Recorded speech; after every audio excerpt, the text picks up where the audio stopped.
పూర్తిగా తీసుకోండి, హుందాగా తీసుకోండి. ప్రజాస్వామ్యం అంటేనే గెలుపు ఓటమి. గెలిస్తేనే, ఓడిపోతేనే గెలుపు యొక్క ఆనందం తెలుస్తుంది.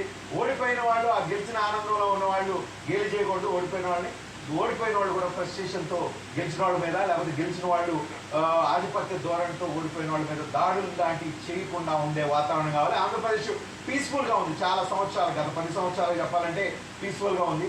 అటువంటి పీస్ఫుల్ వాతావరణం రావాలని కోరుకుందాం. అటువంటి సంఘటన జరగకూడదని కోరుకున్నాం. కానీ ఇన్సిడెంట్లు అయితే 3 కనిపిస్తున్న నంద్యాల, ఆళ్లగడ్డ 2 ఫ్యాక్షన్ ప్రాంతానికి సంబంధించిన ఏరియాలు.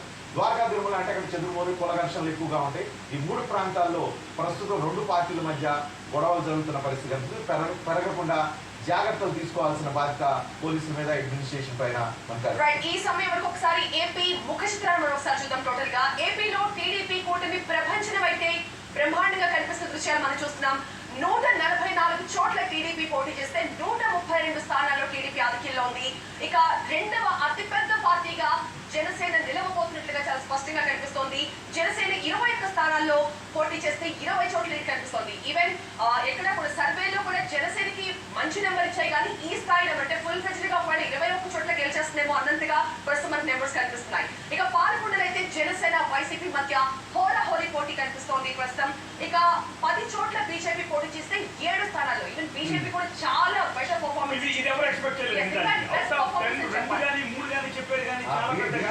మామూలుగా లేచి పైకి లేచి డాన్స్ లేదు. ఎందుకంటే ఆంధ్రప్రదేశ్ చరిత్రలో బీజేపీకి 7 రాలా. ఇప్పుడు లాస్ట్ టైం ఒకసారి 2014